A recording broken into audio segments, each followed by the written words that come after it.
여기까지의 말씀 우리 한 절씩 우리 함께 교독하도록 하겠습니다. 예수께서 다시 바닷가에서 가르치시니 큰 무리가 모여들거늘 예수께서 바다에 떠 있는 배에 올라 앉으시고 온 무리는 바닷가 육지에 있더라. 예수께서 여러 가지를 비유로 가르치시니 가르치시는 중에 그들에게 이르시되 들으라. 씨를 뿌리는 자가 뿌리러 나가서 일세 들어는 길가에 떨어지매 새들이 와서 먹어버렸고 더러는 흙이 얕은 돌밭에 떨어짐에 흙이 깊지 아니하므로 곧 싹이 나오나 해가 돋은 후에 타서 뿌리가 없음으로 말랐고 더러는 가시떨기에 떨어짐에 가시가 자라 기운을 막음으로 결실하지 못하였고 더러는 좋은 땅에 떨어지매 자라 무성하여 결실하였으니 30배나 60배나 100배가 되었느니라 하시고 또 이르시되 들을 귀 있는 자는 들으라 하시니라. 예수께서 홀로 계실 때에 함께한 사람들이 12제자와 더불어 그 비유들에 대해 물으니 이르시되 하나님 나라의 비밀을 너희에게는 주었으나 외인에게는 모든 것을 비유로 하나니 이는 그들로 보기는 보아도 알지 못하며 듣기는 들어도 깨닫지 못하게 하여 돌이켜 죄 사함을 얻지 못하게 하려 함이라 하시고 또 이르시되 너희가 이 비유를 알지 못할진대 어떻게 모든 비유를 알겠느냐. 뿌리는 자는 말씀을 뿌리는 것이다. 말씀이 길가에 뿌려졌다는 것은 이들을 가리킴이니 곧 말씀을 들었을 때 사탄이 즉시 와서 그들에게 뿌려진 말씀을 빼앗는 것이요 또 이와 같이 돌밭에 뿌려졌다는 것은 이들을 가르침이니 본 말씀을 들을 때 즉시 기쁨으로 받으나 그 속에 뿌리가 없어 잠깐 견디다가 말씀으로 인하여 환난이나 박해가 일어나는 때에는 곧 넘어지는 자요 또 어떤 이는 가시떨기에 뿌려진 자니 이들은 말씀을 듣기는 하되 세상의 염려와 재물의 유혹과 기타 욕심이 들어와 말씀을 막아 결실하지 못하게 되는 자요 좋은 땅에 뿌려졌다는 것은 곧 말씀을 듣고 받아 30배나 60배나 100배의 결실을 하는 자니라. 아멘. 거룩하고 복된 주 이 새벽 하나님의 크신 은혜와 사랑이 우리 성도님들 삶 가운데 함께 하시기를 주님의 이름으로 간절히 축원합니다. 오늘 말씀은 우리 성도님들이 너무나 잘 아시는 그런 씨 뿌리는 자의 비유라는 그런 말씀입니다. 3절로부터 우리가 8절 말씀을 읽게 보면 네 가지 씨앗이 네 종류에 떨어진 것처럼 보여집니다. 먼저 4절의 말씀을 보니까 더러는 길가에 떨어졌고 또 5절 말씀을 보니까 더러는 흙이 얕은 돌밭에 떨어졌다라고 기록되어 있습니다. 7절 말씀을 보니까 가시떨기에 떨어졌고 또 8절 말씀을 보니까 좋은 땅에 떨어졌다라고 기록되어 있죠. 자, 그런데 결실한 씨앗은 좋은 땅에 떨어진 그 씨앗이기에 네 가지의 씨앗 중 하나만 결실한 것 같습니다. 우리가 성경을 읽어보면 씨앗을 모두 똑같이 더러는 이라는 말로 번역했지만 헬라어 원문 성경을 우리가 읽어보면 4절, 5절, 7절의 이 더러는 하나의 씨앗을 뜻하는 단수이고 또 8절 말씀에 기록된 더러는 여러 개의 씨앗을 뜻하는 복수입니다. 즉 8절에 좋은 땅에는 3개의 씨앗이 뿌려져 각각 30배, 60배, 100배의 결실을 맺는 것이죠. 이렇게 보면 4개의 씨앗이 아니라 6개의 씨앗이 뿌려져 그 절반이 열매를 맺는데 그것도 엄청난 결실을 맺는다라는 것입니다. 따라서 복음의 씨앗에 담겨진 하나님의 은총은 우리가 생각하는 것보다 훨씬 더 엄청나게 풍성하다라는 뜻이죠. 또한 예수님께서는 14절부터 20절까지 씨 뿌리는 자의 비유를 잘 설명해 주시고 있습니다. 14절 말씀 보면 뿌리는 자는 말씀을 뿌리는 것이라 라고 기록되어 있죠. 자, 여기서 씨는 하나님의 말씀이 됩니다. 뿌려진 그 땅은 그 말씀을 들은 우리들의 마음이죠. 15절 말씀을 보니까 말씀이 길가에 뿌려졌다라는 것은 그 말씀을 들은 사람들의 마음 속에 사탄이 즉시 와서 그들에게 뿌려진 그 말씀을 빼앗는 것이다 라고 예수님은 잘 설명해 주셨습니다. 따라서 길가와 같은 사람들은 완전히 닫힌 마음을 가진 사람들이죠. 16절, 17절 말씀 보면 흙이 얕은 돌밭에 뿌려졌다라는 것은 말씀을 들을 때 즉시 기쁨으로 받으나 나중에 말씀으로 인하여 환난이나 박해가 일어날 때는 곧 넘어지는 자라라고 말합니다. 이들은 얕은 마음을 가진 사람들이죠. 물론 말씀에 대한 반응은 아주 빠릅니다. 씨를 뿌리자마자 싹이 나오는 것처럼 즉시 기쁨으로 신앙생활을 하게 됩니다. 그러나 싹이 나오기 전에 그 뿌리가 먼저 땅속 깊이 내려져야 하는데 그렇지 못한 것이죠. 따라서 이런 분들의 특징은 주로 감정적인 신앙생활을 하는 분들이죠. 그 마음과 그 기분에 따라 그때그때 달라진다라는 사실이죠. 그러나 여러분, 신앙생활은 중요한 것은 기쁨과 감격으로만 이루어지는 것이 아니지 않습니까? 우리가 이 세상에서 하나님의 말씀대로 살려고 하면 걸리고 부딪히는 게 얼마나 많이 있을까요? 신앙이 없는 사람들도 나름 자신들의 소신과 신념에 따라 살려면 손해를 볼 수밖에 없는데, 신앙을 가진 사람들이 말씀대로 바르게 살려고 할 때 겪는 손해는 두말할 필요가 없다라는 사실이죠. 자, 오늘 본문 18절 19절 말씀, 우리 그 말씀도 함께 읽어보실까요? 또 어떤 이는 가시떨기에 뿌려진 자니 이들은 말씀을 듣기는 하되 세상의 염려와 재물의 유혹과 기타 욕심이 들어와 말씀을 막아 결실하지 못하게 되는 자요. 아멘.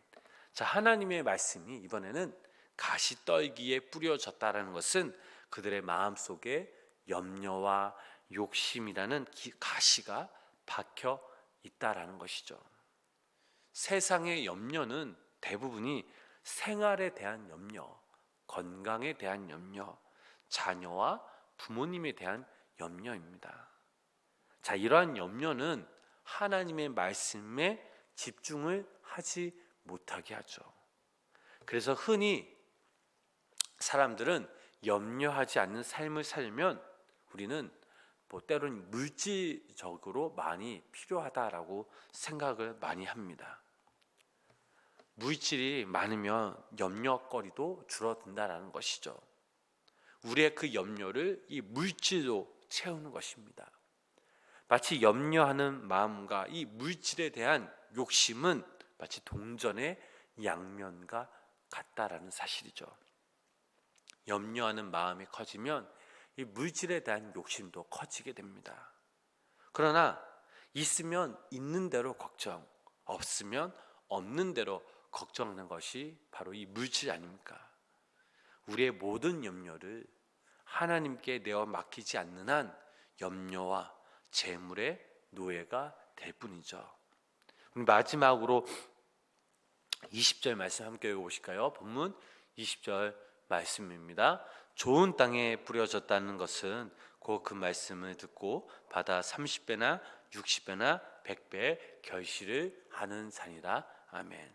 좋은 땅과 이 좋은 마음을 가진 사람은 하나님의 그 말씀을 듣고 그 말씀 속에 자신을 던지는 가운데 우리의 인격이 변화되고 삶의 열매를 맺는 사람입니다. 하나님의 말씀에 뿌리를 둔 신앙생활은 지금 내가 어떤 일을 얼마만큼 하느냐가 중요한 것이 아닙니다. 그보다 내가 지금 어떤 됨됨이로 사람으로 살아가느냐, 이게 훨씬 중요하다라는 사실이죠. 그래서 흔히 신앙 인격이라는 말을 하기도 합니다. 그래서 신앙생활은 우리가 얼마나 소유하고 있고 무엇을 하는 것으로 평가되는 것이 아니라 우리의 됨됨이로 평가되는 것이죠.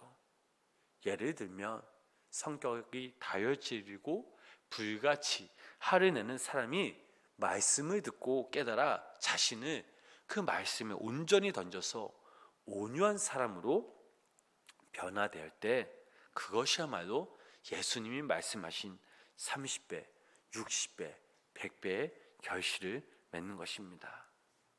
자, 그렇다면 예수님께서 말씀하신 이 씨 뿌리는 그런 비유의 설명을 다 들은 제자들과 또 함께 한 사람들은 과연 무슨 생각을 먼저 했을까요?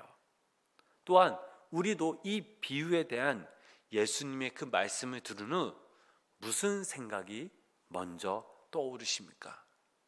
아마도 제자들뿐만 아니라 우리들 역시 먼저 드는 생각은, 자, 그렇다면 나는 지금 어떤 땅일까라는 생각을 가장 먼저 하실 겁니다. 제자들은 주님과 함께 하고 있기에 자신들이 길가는 아닐 테고 흙이 얕은 돌밭일까? 아니면 가시떨기일까? 아니면 좋은 땅일까? 속으로 분명 생각했을 것입니다. 어떤 제자들은 자기들은 내가 지금 예수님과 함께 있고 예수님의 제자로 삼아 주셨으니 좋은 땅과 같다고 생각했을 겁니다. 그러나 이때 과연 제자들이 좋은 땅이었을까요? 결코 그렇지 않았죠. 신약 성경 이 복음서가 신랄하게 보여주는 제자들의 모습은 분명 흙이 얕은 돌밭이나 가시떨기였습니다. 12 제자들은 순간적인 열정은 있었지만 쉽게 식어버렸고 그 마음속에는 시기와 질투라는 가시떨기가 있어서 서로 좋은 자리를 차지하려는 욕심으로 다투기로 하였습니다. 그러다가 결국 주님이 붙잡히시는 날 그 밤에 다 도망을 가버렸죠. 이러한 제자들의 모습은 다른 사람의 모습이 아니라 바로 우리의 있는 모습 그대로를 비추어 주는 거울이다라는 사실이죠. 그러나 제자들의 그런 모습이 끝이 아님을 우리는 너무나 잘 알고 있습니다. 그렇게 형편없던 제자들이 우리가 사도행전 말씀 읽어보면 초대교회를 세워가는 지도자와 일꾼들이 되었습니다. 사랑하는 우리 성도 여러분, 주님은 오늘도 변함없이 우리의 마음밭에 씨를 뿌리고 계십니다. 비록 지금 우리 마음밭이 돌밭과 가시밭일지라도 주님은 우리 마음밭에 돌짝을 쪼개시고 가시떨기를 뽑아내시는 분이십니다. 아무짝에도 쓸모없는 한날 돌밭과 가시떨기 밭에 불과한 우리들을 끝까지 기다려 주시고 참아 주시며 또 좋은 땅으로 바꾸어 주시는 분, 그분이 바로 우리의 주님 하나님이십니다. 그러하기에 우리 마음속에 뿌려진 이 말씀의 씨를 통해 우리 성도님들이 반드시 열매를 거두게 하시는 그 주님과 함께 이 거룩하고 이 복된 주일 말씀의 길을 우리 함께 걸어가는 귀한 믿음의 성도님들이 삶이 되시길 주님의 이름으로 간절히 축원합니다. 기도하겠습니다. 하나님께서는 돌밭과 가시떨기 밭 같은 형편없는 제자들을 좋은 땅으로 변화시키셨음을 우리는 너무나 잘 알고 있습니다. 주님, 우리들 역시 아무짝에도 쓸모없는 한낱 돌밭과 가시떨기 밭과 같은 존재지만 끝까지 우리들을 기다려주시고 참아주시며 마침내 우리로 하여금 결실을 거둘 수 있는 좋은 땅으로 만들어 가시는 주님이 되심을 우리는 바라봅니다. 그러하기에 주님, 오늘 마음속에 우리 숨겨진 돌짝을 쪼개시고 가시떨기를 뽑아내어 주시사 우리의 삶을 통해 하나님의 말씀이 열매를 맺고 결실되는 기쁨을 맛볼 수 있는 하나님의 귀한 말씀의 천국 백성들도 삼아 주시옵소서. 오늘도 이 새벽 우리 성도님들의 간절한 우리 기도 제목들을 놓고 함께 기도하며 나아갑니다. 하나님께서 들어주시고 하나님의 그때에 하나님의 방법으로 응답하여 주시옵소서. 예수님의 이름으로 간절히 기도드렸습니다. 아멘. 우리 찬송가